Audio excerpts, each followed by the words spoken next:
तो आज हम लोग जो टॉपिक शुरू कर रहे हैं इसका नाम ग्रेटेस्ट इंटीजर या ग्रेटेस्ट इंटीजर फंक्शन एक टॉपिक और सेकंड टॉपिक इसका होगा फ्रैक्शन फंक्शन। क्लियर? अब यहाँ पर ग्रेटेस्ट इंटीजर फंक्शन इतना बड़ा ना बोल के GIF हम लोग बोल सकते हैं इसको, और GIF को जो है स्क्वायर ब्रैकेट से रिप्रेजेंट करेंगे ग्रेटेस्ट इंटीजर फंक्शन। और देन फिर हमने बात करी थी कि जितने भी फंक्शन है वो सब फंक्शन क्या है, मशीनें हैं। और जो मशीन है तो उसके अंदर हमेशा दो चीज़ें होंगी, मैथमेटिक्स की मशीन है तो एक इनपुट और एक क्या, आउटपुट। और अब इनपुट है तो इस मशीन में क्या, चाहे पॉजिटिव नंबर चाहे जीरो चाहे नेगेटिव नंबर चाहे, और जाने के बाद इसका रिजल्ट जो आएगा वो ऑलवेज क्या आएगा, इंटीजर आएगा। नेक्स्ट, अब हमें ये बात ध्यान रखनी कि नंबर जो है वो कैसे बना। तो नंबर जो है दो पार्ट से मिलकर बना होगा, एक इंटीजर और एक क्या, फ्रैक्शन।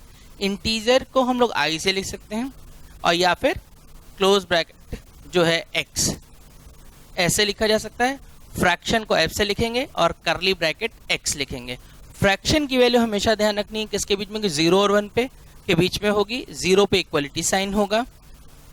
अब इस नंबर को यानी x को अगर हम लोग लिखना चाहे तो कैसे लिख सकते हैं, x equals to greatest integer x plus fraction x, या फिर x equals to i plus f। Integer जब बोल रहे हैं तो हमारे दिमाग में क्या बात आनी चाहिए, 0 +1 -1 +2 -2 +3 -3, इस तरीके से ये क्या है, इंटीजर। इंटीजर i से भी लिख सकते हैं या फिर z से भी लिख सकते हैं। और पॉजिटिव इंटीजर को i प्लस या z प्लस से भी लिख सकते हैं। नेगेटिव इंटीजर को i माइनस या z माइनस से भी लिखा जा सकता है। अब यहाँ पे बात हो रही थी कि इंटीजर ग्रेटेस्ट इंटीजर वर्कआउट कैसे करेगा, तो हमने ये लिखा कि जैसे 2.7 ये कैसे बना, तो 2.7 जो बना है 2 + 0.7 से बना है, तो इसलिए यहाँ से जो इसका रिजल्ट आएगा, अब 2 + 0.7 तो इसमें इंटीजर वैल्यू क्या है 2, तो इसलिए 2 बाहर आ गया। अब 3.4 ये कैसे बना, 3 + 0.4 तो इसका इंटीजर वैल्यू क्या है 3, तो इसलिए बाहर रिजल्ट जो आएगा वो क्या आएगा, 3 आ जाएगा। अब अगर मान लीजिए किसी ने हमसे पूछा कि -5.7 ये कैसे बना है, तो अगर किसी के दिमाग में आए कि ये -5 -0.7 से बना है तो ये गलत हो जाएगा।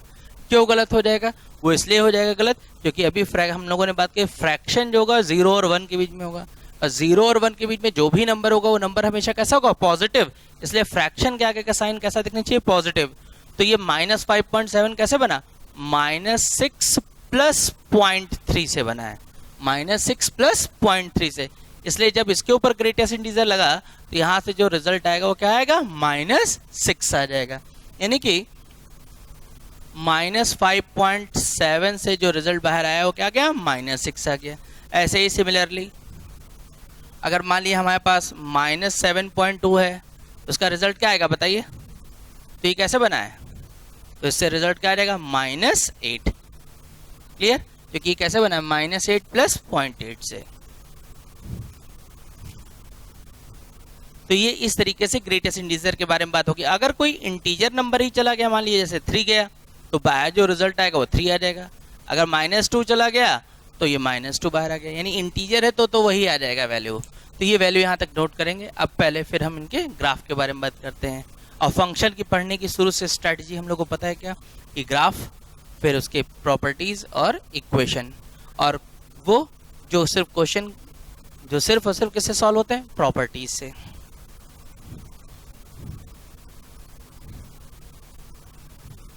इसको रब कर रहे हैं।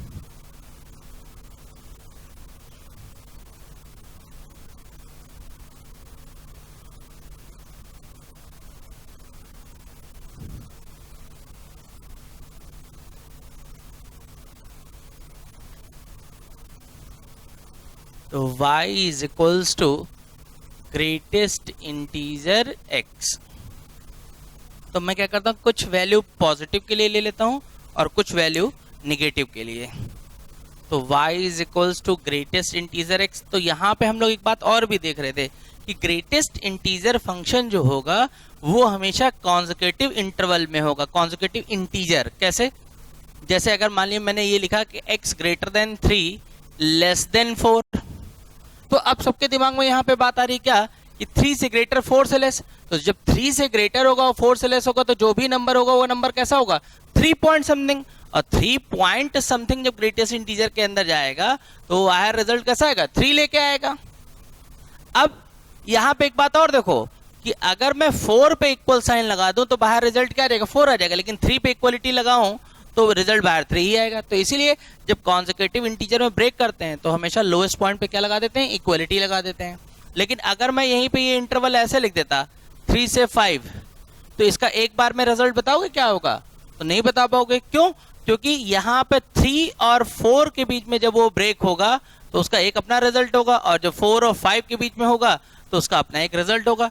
3 और 4 के बीच में इसका रिजल्ट जो है 3 आएगा, 4 और 5 के बीच में इसका रिजल्ट क्या आएगा, 4 आएगा। तो इसीलिए हमने बोला कि ये जो ग्रेटेस्ट इंटीजर फंक्शन होगा ये हमेशा कॉन्सेक्यूटिव इंटीजर पॉइंट पे ब्रेक होके सॉल्व किया जाएगा।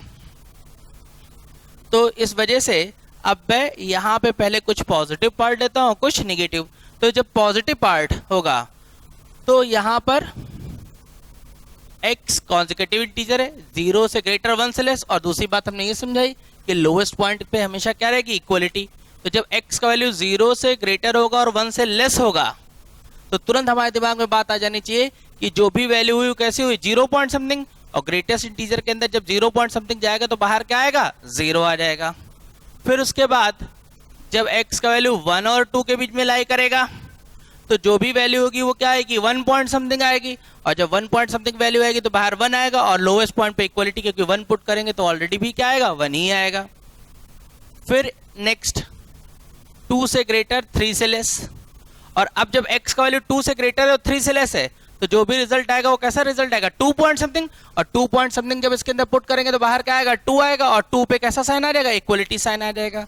तो इस तरीके से ये है कि प्लस वाली वैल्यू बढ़ती चली जाएंगी। अब यहां पर एक और पॉजिटिव वैल्यू लिख दे रहा हूं, उसके बाद फिर नेगेटिव वैल्यू लिखेंगे। तो x का वैल्यू अगर 3 और 4 के बीच में होगा तो खुद ही ध्यान करिए, x की वैल्यू 3 और 4 के बीच में तो यानी 3 पॉइंट समथिंग, और जब 3 पॉइंट समथिंग जब इसके अंदर जाएगा तो वैल्यू क्या आएगी, 3 आएगी। और देन अब नेगेटिव, तो x का वैल्यू 0 से लेस और greater than or equal to -1, तो यानी कि यहाँ पे -1 से ग्रेटर, तो जो भी वैल्यू हुई -0 पॉइंट समथिंग आ जाएगी, और जब 0 पॉइंट समथिंग आएगी तो ये नंबर कैसे बना होगा, -1 प्लस पॉइंट समथिंग से, तो इसलिए यहाँ पे जो वैल्यू आएगी वो क्या आ जाएगी, -1 आ जाएगी। फिर सिमिलरली ये जो वैल्यू आ जाएगी -2 आ जाएगी। तो अब हम लोग यहाँ पे क्या देख रहे हैं कि ये जो है कॉन्सेक्यूटिव इंटीजर में ब्रेक होगा, साथ में लोएस्ट वैल्यू जो है बाहर आ जाती है, उसका आंसर, इसको ऐसे भी याद रख सकते हैं, देख लीजिए जो लोएस्ट वैल्यू वही बाहर इसका आंसर आ जा रही है। अब ग्राफ प्लॉट करते हैं इसका।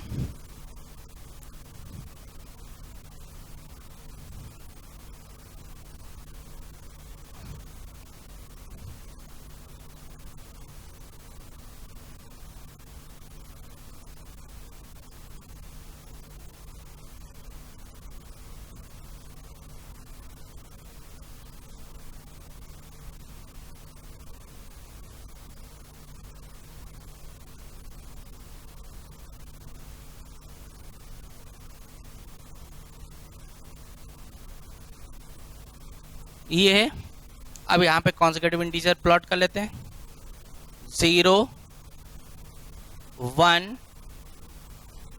2 3, इधर -1 -2, इस तरीके से वैल्यू चलती चली जाएंगी।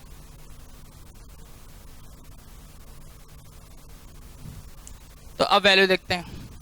तो जब हमने देखा कि x का वैल्यू 0 और 1 के बीच में है तो y का वैल्यू किसके इक्वल है, 0, और अब हम लोग को याद है y इक्वल्स टू 0 वाली लाइन कैसे प्लॉट होगी, x एक्सिस पे, क्लास 10th लीनियर इक्वेशन। तो यहाँ पर जब हमने देखा कि x का वैल्यू 0 और 1 के बीच में है तो y का वैल्यू क्या है, 0। अब y इक्वल टू 0 कहाँ पे आ गया, x एक्सिस पे, लेकिन यहाँ पे ध्यान करो 1 पे इक्वलिटी नहीं है, इसलिए 1 पे कैसा साइन लग जाएगा, एरो लग जाएगा। Next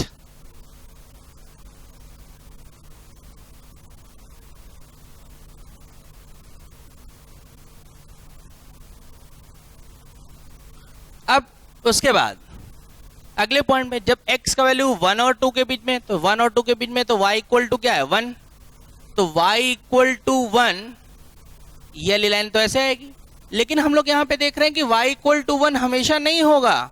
y equal to 1 line ऐसे होती ना, तो y इक्वल टू 1 हमेशा नहीं होगा। ये कब रिप्रेजेंट होगा? ये तभी रिप्रेजेंट हो पाएगा जब x का वैल्यू किसके बीच में होगा? 1 और 2 के बीच में। तो इसलिए ये बाकी के पोर्शन को रब कर दे रहे हैं।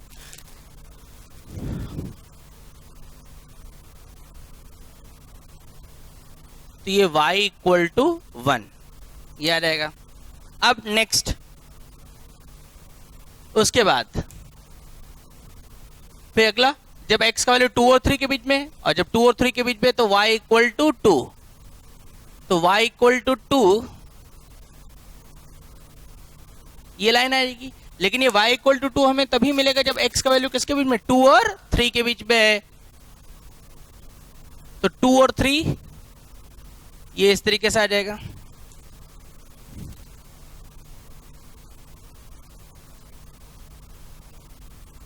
ये y इक्वल टू 2 ये आ जाएगी लाइन।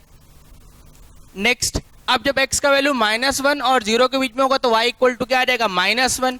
तो y इक्वल्स टू -1 वाला लाइन तो इस तरीके से प्लॉट होगा। लेकिन y इक्वल्स टू -1 हमें तभी मिलेगा जब x का वैल्यू -1 से 0 के बीच में होगा।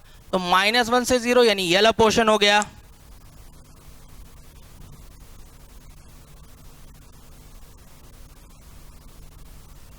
तो ये y इक्वल टू -1, और अब देन फिर उसके बाद जब x का वैल्यू -2 और -1 के बीच में होगा तो -2 और -1 के बीच में जब वैल्यू आएगी तो हम लोग को क्या रिप्रेजेंट हो रहा है? y इक्वल्स टू -2 ये वाली लाइन हो जाएगी x एक्सिस के पैरेलल। तो y इक्वल्स टू -2 ये हम लोग को मिल जाएगा। लेकिन ये y इक्वल्स टू -2 हमें तभी मिलेगा जब x का वैल्यू -2 और -1 के बीच में होगा। तो ये इसका ग्राफ हो गया। अब यहाँ पे एक बात ध्यान दो, ये जो पूरा ग्राफ हम लोग को दिख रहा है, ये ग्राफ कैसा दिख रहा है? ये स्टेप के जैसा दिख रहा है ना, तो इसीलिए इसका दूसरा नाम जो है वो है स्टेप फंक्शन। ये ब्लू कलर से जो है इसका ये ग्राफ बन गया। ये ग्राफ हमको मेमोराइज रखना है, ठीक है? अब इसको नोट कर लीजिए। तो नेक्स्ट अब हम लोग का fraction function y equals to fraction x। और अभी जो हम लोगों ने बात करी थी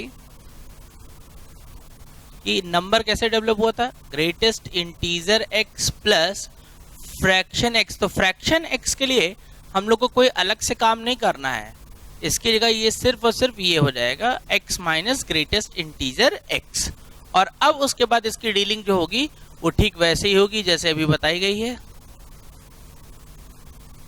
और ग्रेटेस्ट इंटीजर फंक्शन के लिए हम लोगों ने क्या किया है कि इसको कॉन्सेक्यूटिव इंटरवल में ब्रेक कर लिया है। फ्रैक्शन एक बार मैं फिर से लिख दे रहा हूँ, फ्रैक्शन ऐसे लिखे या f से लिखे एक ही मतलब होगा। और फ्रैक्शन की वैल्यू किसके बीच में होगी? 0 और 1 के बीच में होगी। और अब देन x का वैल्यू 0 और 1 के बीच में, तो इसका रिजल्ट 0। अब लेकिन यहाँ पे एक बात हम लोग को और ध्यान रखनी है, वो क्या ध्यान रखनी है? जरा देखो, ये x का वैल्यू 0 और 1 के बीच में है, तो 0 और 1 के बीच में ग्रेटेस्ट इंटीजर तो वैल्यू 0 देगा, लेकिन x क्या देगा? x तो वही रहेगा। क्यों?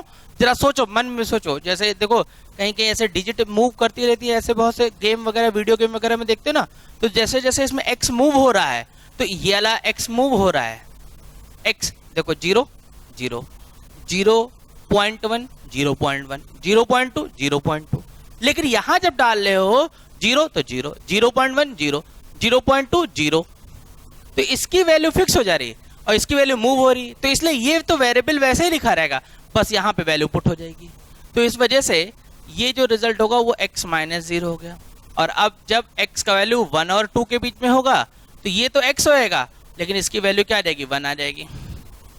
फिर ये 2 और 3 के बीच में, तो ये x माइनस 2।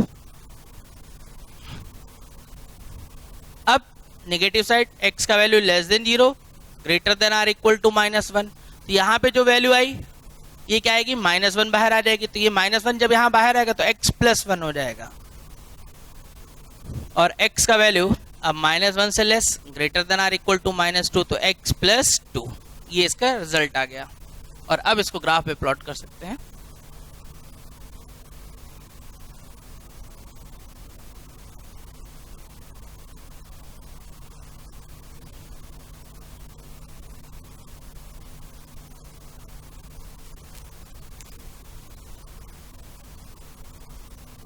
क्योंकि फ्रैक्शन की वैल्यू 0 और 1 के बीच में होती है, तो इसलिए y का वैल्यू हमेशा 0 और 1 के बीच में होगा।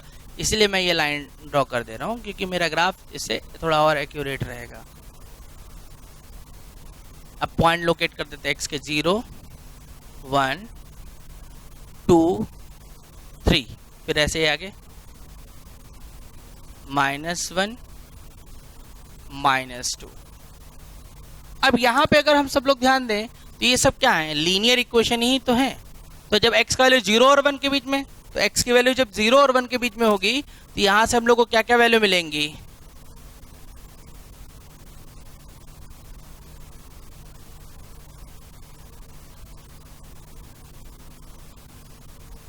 तो देखेंगे तो x का वैल्यू 0 और 1 के बीच में, तो y इक्वल टू क्या आ रहा है, x, तो y equals to x, linear expression. अब जब लीनियर एक्सप्रेशन है तो वैल्यू कैसे पुट कर दोगे, x का वैल्यू जब 0, क्योंकि हमें सिर्फ 0 और 1 के बीच में ड्रॉ करना है, तो x का वैल्यू 0 तो y का वैल्यू भी 0 होगा। जब x का वैल्यू 1 तो y का वैल्यू भी इसमें क्या मिलेगा, 1 ही मिलेगा। तो यानी कि वो पॉइंट ये हो गया। अब लीनियर एक्सप्रेशन है, इस तरीके से इसको ज्वाइन करके हम लोग ड्रॉ कर सकते हैं। और 1 पे इक्वलिटी नहीं है, इसलिए 1 को कभी भी टच नहीं करेगा। ये y इक्वल टू x। और अब जब x का वैल्यू 1 और 2 के बीच में है, तो y equal to x minus 1। अब यहां पे प्लॉट करते हैं, तो जब x का वैल्यू 1 तो y का वैल्यू क्या आएगा, 0 आएगा। और जब x का वैल्यू 2 तो y का वैल्यू कितना आ जाएगा, 1। तो ये पॉइंट यहां पे हुआ और ये पॉइंट यहां पे हुआ, फिर इन दोनों को ज्वाइन कर देते हैं।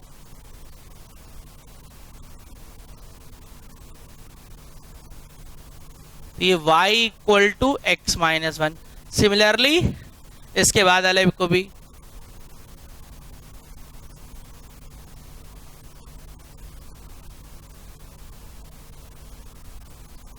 ये एरो क्यों लगा रहे हैं एक बार फिर से, क्योंकि यहां पे जब 1 और 2 के बीच में तो 2 पे इक्वलिटी नहीं, 2 और 3 के बीच में तो 3 पे इक्वलिटी साइन रिप्रेजेंट नहीं हो रहा है। जब x का वैल्यू -1 और 0 के बीच में है तो y equal to x plus 1। तो x का वैल्यू जब देखोगे -1 तो y का वैल्यू तो 0 आ गया, और x का वैल्यू जब 0 तो y का वैल्यू 1। तो यानी कि ये पॉइंट यहां पर और ये पॉइंट यहां पर।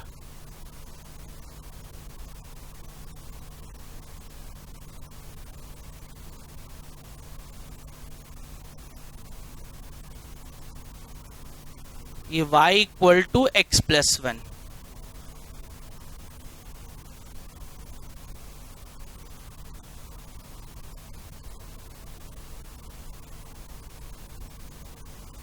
ये y equal to x plus 2। तो ये जो फाइनल ग्राफ हुआ, ये हम लोग का ग्राफ हुआ y is equals to fraction x। इसको नोट करेंगे।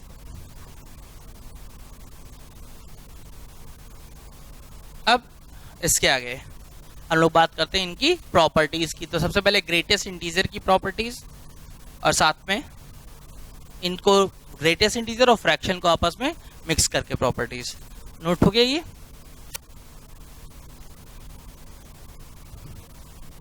इसको रब कर रहे हैं।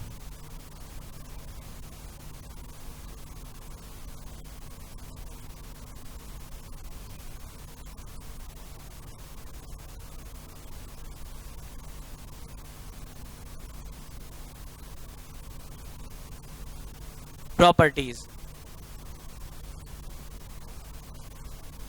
फर्स्ट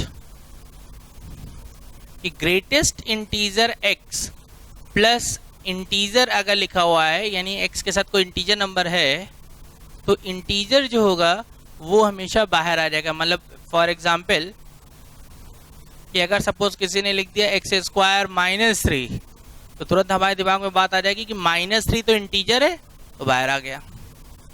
नेक्स्ट, अगली प्रॉपर्टीज के बारे में जब हम लोग बात करेंगे तो greatest integer p plus greatest integer q plus greatest integer r plus greatest integer s, ये इस तरीके से q, ये s, ये r, ये q और ये p। तो इस पूरे की जो वैल्यू होगी वो greatest integer p plus greatest integer q plus greatest integer r plus greatest integer s के इक्वल होगी। क्यों होगी? चलो देख लेते हैं। Proof, greatest integer p plus q plus r plus s, r q p। तो अब हमने अभी पहली प्रॉपर्टीज देखी। अभी p q r s है क्या मुझे कुछ नहीं पता, लेकिन एक बात जरूर पता है, अभी p लिखा है क्या है नहीं पता, लेकिन जैसे ही मैं इसके ऊपर ग्रेटेस्ट इंटीजर लगा दूंगा तो मैं कहूंगा मुझे पता है कि ये इंटीजर है। और इंटीजर के बारे में हम लोग को याद है क्या? Integer plus integer integer, integer minus integer integer. तो s क्या है मुझे नहीं पता, लेकिन ये ग्रेटेस्ट इंटीजर लगे होने की वजह से मुझे ये पता लगा ये इंटीजर है। और अभी हमने पहली प्रॉपर्टी में देखा कि अगर x प्लस इंटीजर है तो इंटीजर क्या हो जाता है? बाहर आ जाता है। तो इस वजह से ये p plus greatest integer q plus r और ये अब बाहर आ जाएगा s, ये q हो गया। और अभी हम लोगों ने बात ध्यान करी है कि इंटीजर प्लस इंटीजर, ये भी इंटीजर है ये भी इंटीजर है, तो इंटीजर प्लस इंटीजर मिलके क्या हो जाएगा? इंटीजर हो जाएगा। तो इस वजह से ये फिर से बाहर आ जाएगा। तो p plus greatest integer q plus r plus s। और अब q r s ये तीनों इंटीजर हैं, तो इंटीजर प्लस इंटीजर मिलके क्या हो जाएगा? इंटीजर हो जाएगा। और इस वजह से ये फिर से बाहर आ जाएगा। तो ये फाइनली ये जो रिजल्ट आ गया है ये p q r s ये बाहर आ जाएगा। तो ये थी हमारी सेकंड प्रॉपर्टीज।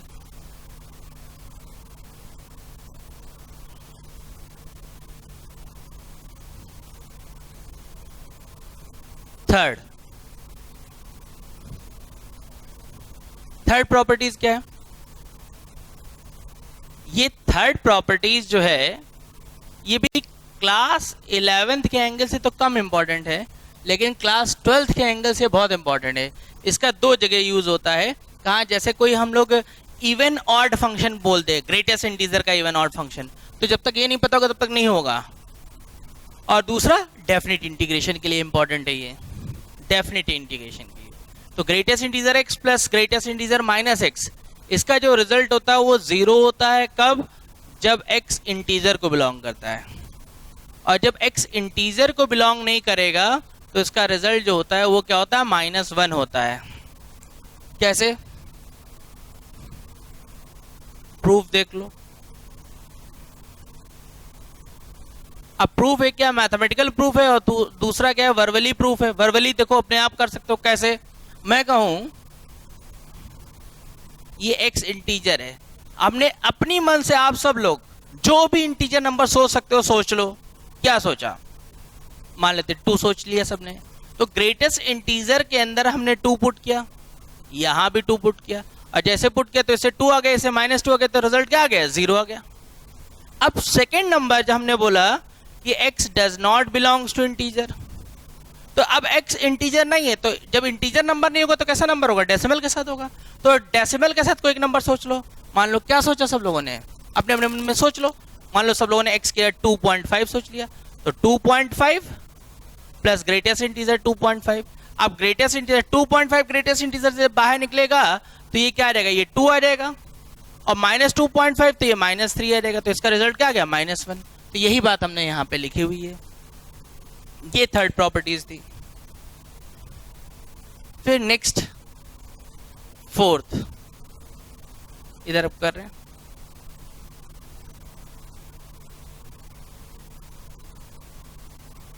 फोर्थ प्रॉपर्टीज में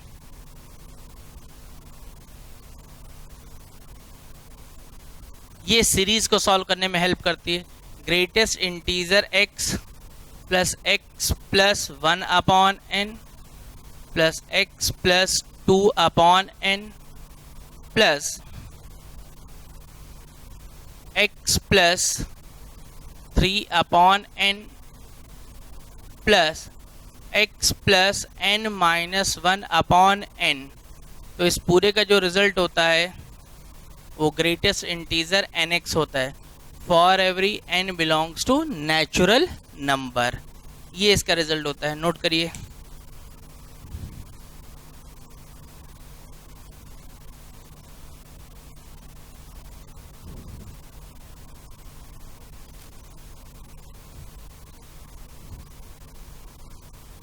नेक्स्ट,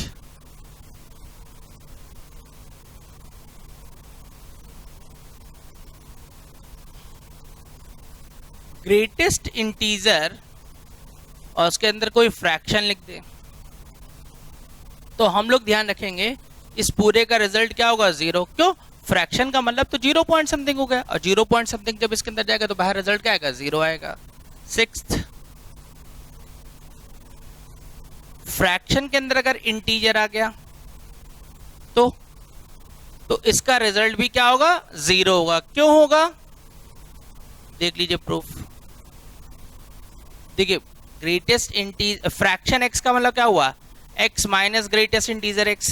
अभी हमने क्या बोला कि यहां पर हम लोग जो है इंटीजर पुट कर दें। ये क्या है, इंटीजर है ना, तो हमने यहाँ पे इंटीजर पुट कर दिया तो ये इंटीजर हो गया, ये भी इंटीजर हो गया। और ग्रेटेस्ट इंटीजर के अंदर इंटीजर तो अल्टीमेटली इसका रिजल्ट क्या आएगा, इंटीजर आएगा। तो ये वैल्यू क्या हो गई, 0। तो इसलिए फ्रैक्शन के अंदर जब इंटीजर जाएगा तो उसका रिजल्ट क्या आएगा, 0 आएगा। तो ये इसकी प्रॉपर्टीज के बारे में बात हुई। Next, 7th,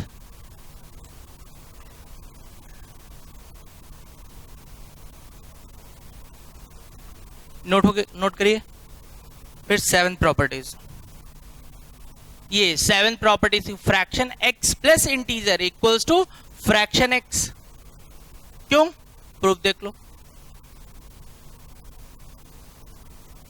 fraction x plus integer, तो यहां पे कैसे इसको प्रूफ करेंगे, तो हम लोग को ध्यान रहे कि फ्रैक्शन x इक्वल्स टू क्या होगा, x minus greatest integer x। अब यहाँ पे पुट क्या कर दिया गया, x के प्लेस पर x प्लस इंटीजर, तो हमने x के प्लेस पे x प्लस इंटीजर पुट कर दिया, x प्लस इंटीजर।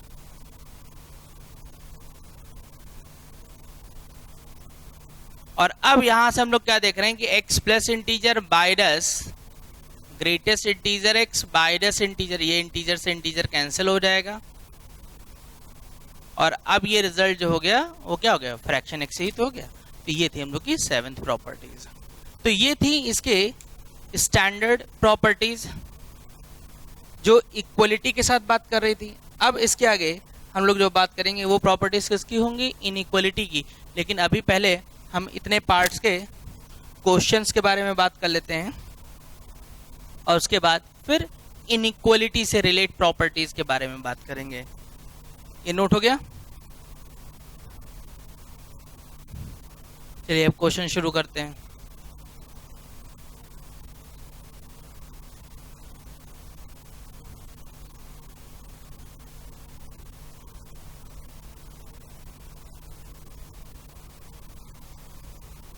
तो सबसे पहले यहाँ पे हम लोग क्या सीख रहे हैं कि ग्रेटेस्ट इंटीजर फंक्शन और फ्रैक्शन फंक्शन, इनको जब हम इक्वेशन सॉल्व करनी होंगी तो हम लोग किस तरीके से इनकी इक्वेशन को सॉल्व करेंगे, ये बात हम लोग जानेंगे। तो शुरुआत करते हैं।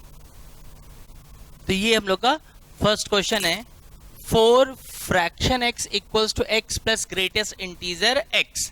तो जब कभी भी ग्रेटेस्ट इंटीजर और फ्रैक्शन इसकी इक्वेशन की सॉल्विंग की बात होगी तो इनको सॉल्व करने के लिए हमेशा क्या करेंगे, सब लोग इनके प्लेस पे इनके नोटेशन पुट कर देंगे।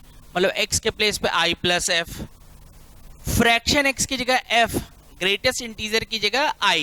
तो इससे होगा क्या कि मेरी पूरी इक्वेशन i और f के टर्म में रिप्रेजेंट हो जाएगी। अब i और f के टर्म में रिप्रेजेंट हो जाएगी तो अगले स्टेप में क्या करना है, सारे रिजल्ट f के इक्वल करके लिख लेना। f equal to i something कुछ आएगी इक्वेशन, ये इक्वेशन फर्स्ट हो जाएगी। और उसके बाद फिर सब बच्चों को ये याद आएगा कि f always lies between 0 to 1। तो हम क्या करेंगे, इस कंडीशन के अंदर इक्वेशन फर्स्ट से f की वैल्यू पुट कर देंगे, और वैल्यू पुट कर देने के बाद हमें इससे क्या होगा, एक i का इंटरवल मिलेगा। और i क्या है, इंटीजर। तो उस इंटरवल के अंदर जितने पॉसिबल इंटीजर होंगे वो हम लोग लिख लेंगे, और उनको लिख लेने के बाद क्या करेंगे, एक i की वैल्यू, मान लीजिए सपोज 2 i की वैल्यू मिली है, ताकि जल्दी बात खत्म हो जाए, तो i equal to first value, और उस वैल्यू को इक्वेशन फर्स्ट में पुट कर देंगे, जिसके करस्पॉन्डिंग f मिल जाएगा। और हमें इक्वेशन सॉल्व करना है, तो इसका किसकी वैल्यू निकालनी है, x की, और x किसके अंदर छुपा हुआ है, i प्लस f के अंदर, इसलिए x equals to i plus f। तो i की वैल्यू उसके करस्पॉन्डिंग f की वैल्यू उसमें पुट कर देंगे, जिससे मुझे एक सोल्यूशन मिल जाएगा। फिर सिमिलरली i जो है, i का अदर वैल्यू हम इक्वेशन फर्स्ट में पुट करेंगे, जिसके करस्पॉन्डिंग हमें दूसरी वैल्यू मिल जाएगी। तो इस तरीके से इक्वेशन सॉल्विंग की ये स्ट्रैटेजी होगी। तो देखते हैं क्वेश्चन सॉल्विंग। तो solution, x equal to i plus f, greatest integer x equal to i, fraction x equals to f। तो 4f equal to i plus f plus i। फिर क्या बात हुई, हमने क्या बात बोली थी, f की वैल्यू निकाल लेंगे, तो 3f इक्वल टू 2i, तो f equals to 2i by 3, ये इक्वेशन फर्स्ट हो जाएगी। और फिर हमने क्या बात बोली थी, f याद आएगा कहां से कहां तक लाई कर रहा है, f लाइज बिटवीन 0 to 1। अब यहां पे हम f की वैल्यू पुट कर देंगे, तो ये 2i बाई 3 लेस देन 1। अब यहां से i की वैल्यू निकल जाएगी, अब 2 से इसको डिवाइड कर देंगे, और जब 2 से इसको डिवाइड कर देंगे तो i का वैल्यू 3/2 हो जाएगा, यानी i लाइज बिटवीन 0 to 3/2। तो इसलिए हमें i की जो वैल्यू मिलेगी वो क्या वैल्यू मिलेगी, 0,1। अब i की जो वैल्यू हमें मिली है 1/1, इसमें वैल्यू पुट करेंगे। तो first i equal to 0 from first, f equal to क्या आ जाएगा 0, जैसे i की जगह 0 पुट करेंगे तो f की वैल्यू क्या आ जाएगी 0। तो therefore x equal to i plus f, तो फाइनली x इक्वल टू क्या आ जाएगा 0। ये फर्स्ट सॉल्यूशन मिला। सेकेंड, i इक्वल टू 1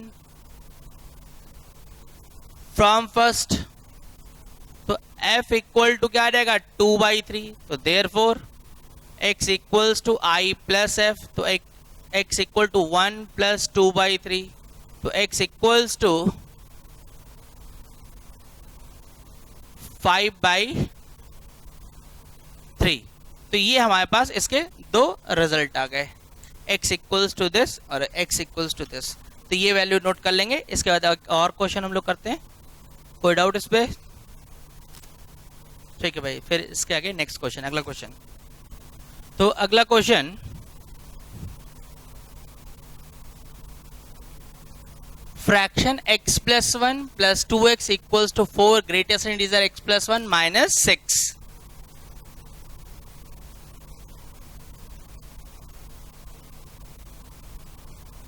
तो प्रोसेस में कोई चेंज नहीं होगा, फ्रैक्शन मतलब f। और अब हम लोग क्या करेंगे, तो हमें कुछ बातें याद आएंगी कि इसकी वैल्यू क्या होती है, इसकी वैल्यू क्या होती है।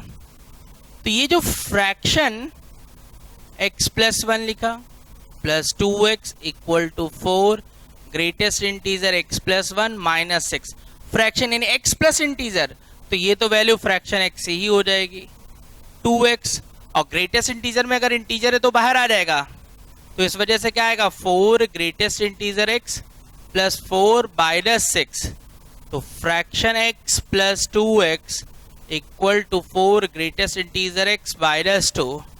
अब देन यहाँ पे वैल्यू पुट कर देंगे, तो x equal to integer plus fraction, ये जो वैल्यू हमने ऊपर लिखी है ये वैल्यू यहाँ पे आ जाएंगी। तो ये जो वैल्यू आ गई fraction plus 2 i plus f 4i minus 2 f plus 2i plus 2f equal to 4i minus 2।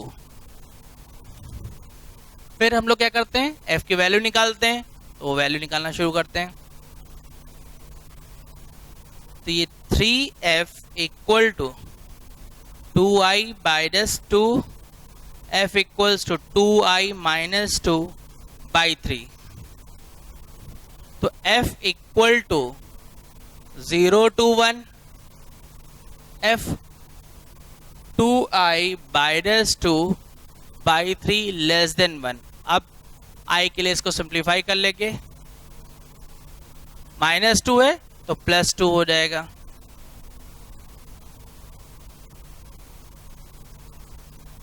Cancel हो गया और 2 से इसको डिवाइड कर देते हैं, तो ये i की वैल्यू आ गई 1 to 5/2। तो i इक्वल टू यहां पे हम लोग को क्या मिलेगा 1। अच्छा, ये 5/2 का मतलब कितना हुआ 2.5। तो एक इंटीजर वैल्यू 1 होगी और दूसरी इंटीजर वैल्यू क्या आ जाएगी 2 आ जाएगी। अब इस i की वैल्यू को हम लोग क्या करते थे, ये जो f वाली इक्वेशन है इसमें पुट करते हैं, जिसके करस्पॉन्डिंग f की वैल्यू आएगी। तो i equal to 1 from first f equal to 2 into 1 minus 2 by 3, तो f इक्वल टू 0। तो x equal to i plus f, तो finally x equal to 1। b i equal to 2 from first, तो f equal to 2 into 2 minus 2 by 3, तो f equal to 2 by 3। तो therefore x equal to i plus f, तो ये 2 plus 2 by 3, तो 8 by 3, तो x equal to 8 by 3। तो ये final हमारे पास रिजल्ट आ गया x इक्वल टू 1 और x इक्वल्स टू 8 by 3। तो ये था हम लोग का अगला क्वेश्चन। तो अब ये इस तरीके की क्वेश्चन का मैकेनिज्म तो ये होगा सॉल्व करने का। अब हम लोग अभी जो हमने क्वेश्चन सॉल्व करनी सिखाई ये सिंगल वेरिएबल थी x वाली, अब यहाँ से डबल वेरिएबल शुरू करते हैं x और y में। तो देखते हैं नेक्स्ट क्वेश्चन। तो ये नेक्स्ट क्वेश्चन हम लोग का ये है कि y find the value of greatest integer x plus y where y equals to 2 greatest integer x plus 3 and y equals to 3 greatest integer x minus 2 plus 5 where this.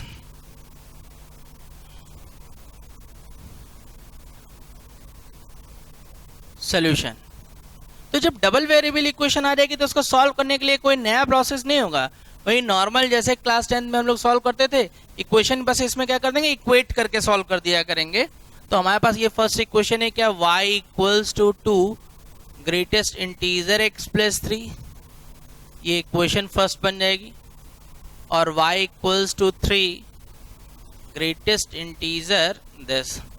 अच्छा, greatest integer के अंदर -2 क्या है integer है इसलिए बाहर आ जाएगा, तो 3 greatest integer x -6 plus 5 y equals to 3 greatest integer x -1। ये इक्वेशन सेकंड हो जाएगी। फ्रॉम फर्स्ट एंड सेकंड इसको इक्वेट कर देंगे, और जब हम लोगों ने इसको इक्वेट कर दिया तो 3 ग्रेटेस्ट इंटीजर x -1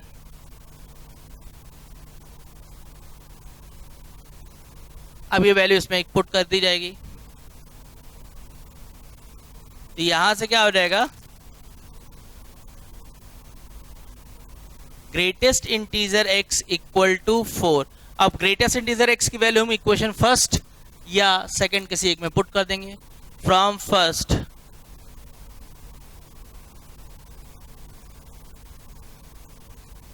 तो यहां से जो वैल्यू आ गई ये आ गई। अब y की वैल्यू मिल गई, अब हमें किसकी वैल्यू चाहिए x की, तो x की वैल्यू कैसे मिलेगी यहां पर बता सकते हो, सॉरी x की वैल्यू। तो x की वैल्यू देखो यहां पे हमें नहीं मिल रहा, क्योंकि x का वैल्यू अगर हम देखेंगे भी तो ये इंटरवल में आएगा, क्योंकि ग्रेटेस्ट इंटीजर x का वैल्यू 4 है, तो x की वैल्यू क्या होगी 5 से लेस और 4 से ग्रेटर। तो लेकिन हमें यहाँ पर x की वैल्यू और y की वैल्यू अलग से मतलब नहीं है, हमें मतलब है greatest integer x plus y. तो अब अगर greatest integer x plus y की वैल्यू को निकालना है तो कैसे निकालेंगे? तो हमने क्या किया, y की जगह 11 पुट कर दिया, और जैसे पुट किया तो 11 इंटीजर है बाहर आ जाएगा, और ग्रेटेस्ट इंटीजर x इसकी वैल्यू हमें ऑलरेडी नोन है, तो क्या हो गया 4 प्लस 11, तो फाइनली ये वैल्यू क्या हो गई 15। तो इस तरीके से क्वेश्चन एडजस्ट किए जाते हैं इसमें। तो ये तो हुई हमारी डबल वेरिएबल। अब और अगला क्वेश्चन लिखते हैं, सॉल्व करते हैं इक्वेशन। हाँ, तो नेक्स्ट क्वेश्चन जो है, solve the equation fraction x minus 1 fraction x plus 2 greater than or equal to 0, और ये इसके करस्पॉन्डिंग उसके ऑप्शन है। तो क्वेश्चन शुरू करते हैं। तो फ्रैक्शन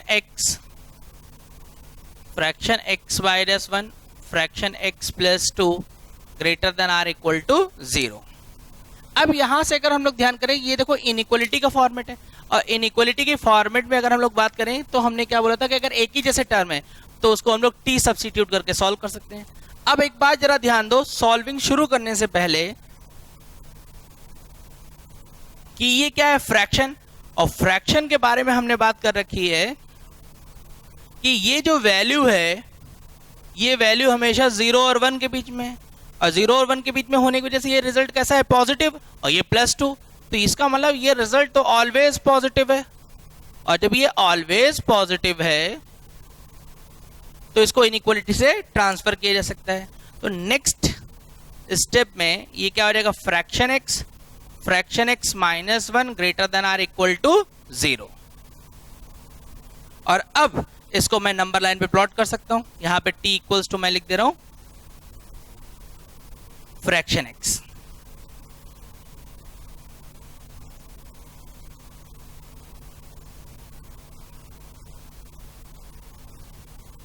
तो ये t minus 1 greater than or equal to 0, और नंबर लाइन पे प्लॉट हो जाएगा 0, ये 1, plus minus plus greater than or equal to 0, यानी रिजल्ट कैसा चाहिए, पॉजिटिव।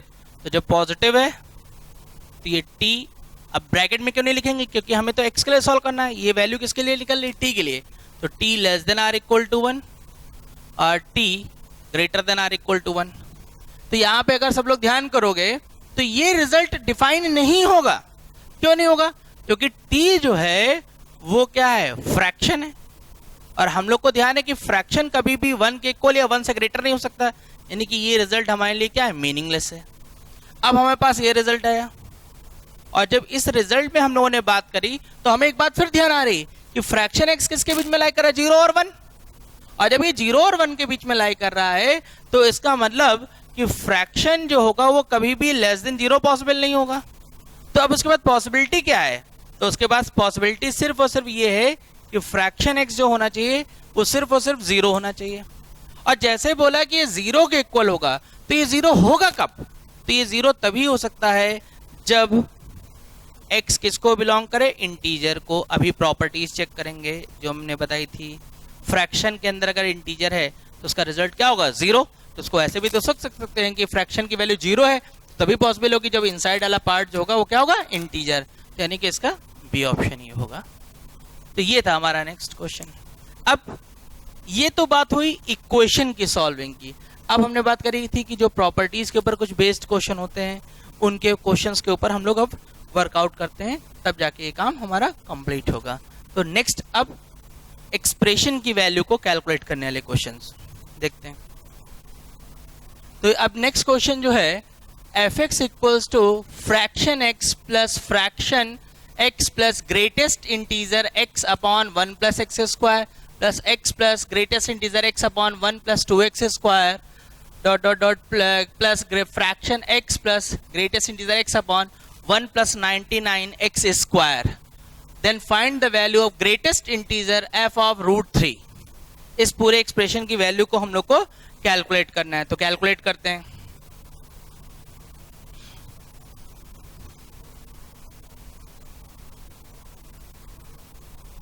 तो कहां से इसकी कैलकुलेशन शुरू करी जाएगी, इस ग्रेटेस्ट इंटीजर का मतलब क्या है, जरा ध्यान से सोचो सब लोग।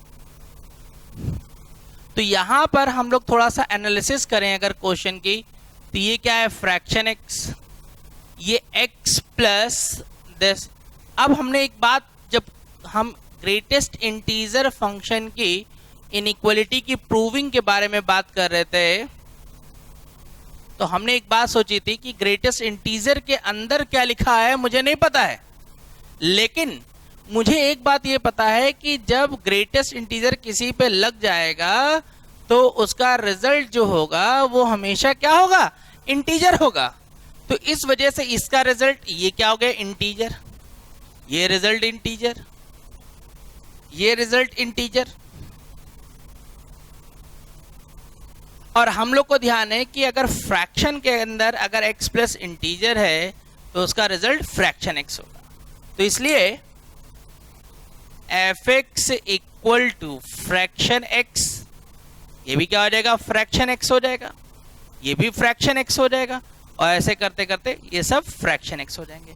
अब यहाँ पे काउंट कैसे करेंगे कि कितने फ्रैक्शन है, इस वजह से हमें क्वेश्चन में दिया गया है ये नंबरिंग, ये 1, ये 2, ये 99, तो टोटल यहां से काउंटिंग हो रही है, तो ये टोटल फ्रैक्शन कितने हैं, 100 टाइम्स हैं। तो इस वजह से यहां से जो वैल्यू आएगी वो fx equals to 100 fraction x। और अब मुझे इसकी वैल्यू याद है क्या, मुझे तो f ऑफ √3 की वैल्यू निकालनी है ना, तो मैं x के प्लेस पे √3 पुट कर दूंगा, तो 100 फ्रैक्शन √3, और √3 की वैल्यू मुझे याद है, √3 1.732। तो जैसे मैंने ये वैल्यू इस पे पुट करी तो फ्रैक्शन है, तो फ्रैक्शन का मतलब इसकी वैल्यू क्या रहेगी, 0.732। तो यहां से जो रिजल्ट आ जाएगा वो क्या रहेगा, 73.2। और हमें जो रिजल्ट निकालना है वो ग्रेटेस्ट इंटीजर f ऑफ √3। तो जब ग्रेटेस्ट इंटीजर के अंदर 73.2 गया तो बाहर रिजल्ट जो आ गया वो क्या गया, 73। ये इसका डी ऑप्शन आ जाएगा। तो ये एक क्वेश्चन है हमारे क्वेश्चन। नेक्स्ट कुछ और क्वेश्चन देखते हैं। तो यहाँ पे क्या है कि find the value of greatest integer x plus sigma r equal to 1 to 2020 fraction x plus r upon 2020। तो जब इसकी वैल्यू के बारे में हम लोग बात करेंगे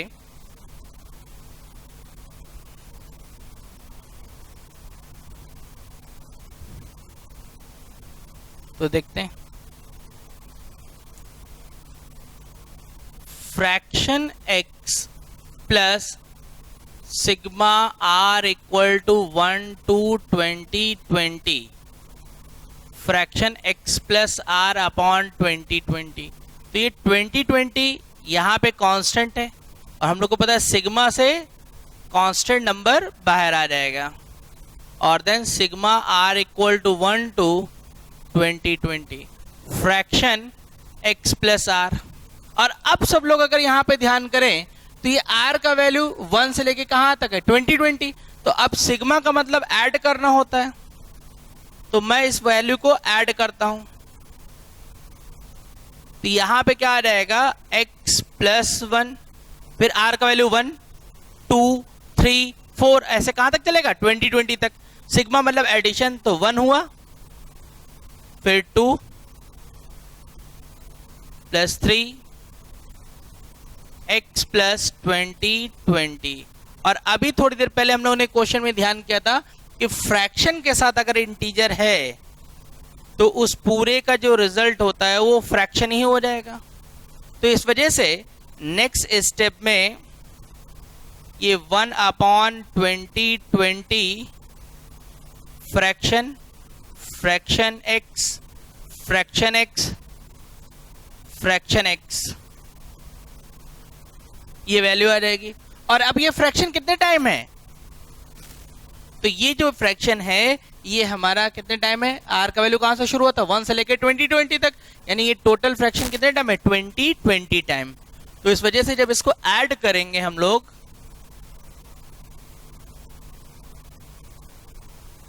ये क्या हो जाएगा, 2020 फ्रैक्शन x, ये से कैंसिल हो जाएगा, greatest integer x fraction x, और greatest integer x plus fraction x जब मिलेगा तो उसका वैल्यू क्या होगा, x।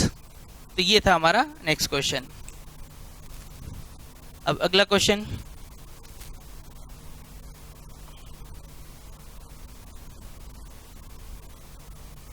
इसको रब करते हैं।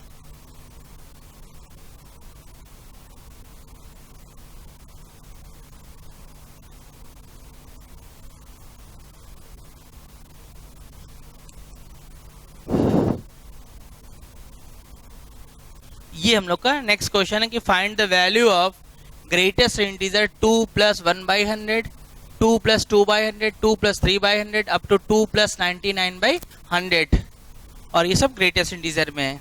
तो अब जैसे इस क्वेश्चन को हम लोग जो है क्वेश्चन को देख रहे हैं, ये 2 + 1/100 प्लस 2 + 2/100,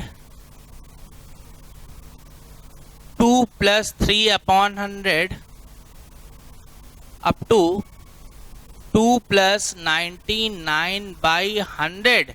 तो हमारे दिमाग में क्या बात आनी चाहिए? तो हमारे दिमाग में ये बात आ रही कि भाई एक तो तरीका ये है कि 1/100, 2/100 इनकी वैल्यू निकालें और ग्रेटेस्ट इंटीजर से इसकी वैल्यू निकाल लें, सबको ऐड कर दें, आंसर आ जाएगा। लेकिन इतना सब करने की जरूरत नहीं है। अगर हमें कुछ पता नहीं होता तो फिर हम ये करते हैं। अब इस चीज को अगर हम लोग चाहें तो सीधे निकाल सकते हैं। कैसे भाई? अभी हमने प्रॉपर्टीज देखी थी कि x + x + 1/n plus x + 2/n up to x + n - 1/n equals to greatest integer nx। तो तुरंत हमारे दिमाग में बात आनी चाहिए कि यहाँ x के प्लेस पे कौन वर्कआउट कर रहा है? 2 कर रहा है। तो इसका मतलब, और यहाँ लास्ट में एंडिंग कहाँ हो रही है? n है, तो ऊपर n - 1 है, यानी कि डिनोमिनेटर में जितना नंबर लिखा उससे एक नंबर लेस। तो ये 100 ऊपर 99, तो इसका ये सीरीज इस पे चल रही है। लेकिन हमें ध्यान देना है कि सीरीज कहाँ से शुरू हो रही है। इसमें चल रही सीरीज जो 2/1/100, 2 to दिस, तो यानी कि इसमें ग्रेटेस्ट इंटीजर x से नहीं चल रही। तो यानी कि इस टर्म को अगर मैं चाहूँ तो इधर ऐसे ट्रांसफर कर सकता हूँ। तो यानी कि हमारे पास जो रिजल्ट आ गया वो n तो 100 हो गया, और साथ में x जो हो गया वो क्या हो गया? 2 हो गया। तो अब यहाँ से इसका रिजल्ट मैं पुट कर देता हूँ। तो ये जो रिजल्ट आ जाएगा, ये कितना रिजल्ट आ जाएगा हमारे पास? 100 × 2 - 2। तो ये 200, अब ग्रेटेस्ट इंटीजर में 200 तो 2 ही रहेगा, यानी फाइनली 198। तो ये हुआ हमारा ग्रेटेस्ट इंटीजर वाला क्वेश्चन। तो इस तरीके से हमारे ग्रेटेस्ट इंटीजर फंक्शन के बारे में हमारी बात कंप्लीट हुई पूरा। अब इसके आगे हम लोग जो है नेक्स्ट क्लास में क्वेश्चन करेंगे। एक क्वेश्चन में इसका होमवर्क दे रहा हूँ, वो आप सब लोग सॉल्व करिएगा कि find the value of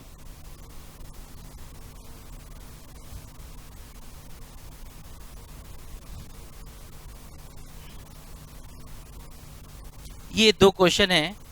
first कि find the value of expression greatest integer 18/35, 18 × 2/35, 18 × 3/35 up to 18 × 33/35, 18 × 34/35।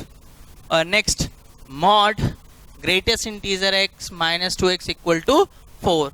तो ये 2 क्वेश्चन हम आपको दे रहे हैं सॉल्व करने के लिए। इनको सॉल्व करिएगा, अगर कोई डाउट हो तो हमको भेजिएगा। और एक बात तो आप सब लोग वीडियो देखिए और साथ में उसके ऊपर कमेंट भी करिए, सारे सब्जेक्ट्स में भी कमेंट करिए, जिससे हम लोग को पता लग पाएगा कि और चीज़ें क्या क्या आप लोग को दिक्कत आ रही है या क्या चीज़ें आपको अप्रिशिएट कर रहे हैं। एक बार कमेंट ज़रूर करेंगे आप सब लोग। इसके आगे फिर हम लोग अब नेक्स्ट क्लास में नए टॉपिक से शुरुआत करते हैं। अगर इस पर कोई डाउट होगा तो आप बताइएगा, मैं इसको सॉल्व करके आपको भेजूँगा। ओके, थैंक यू बेटा।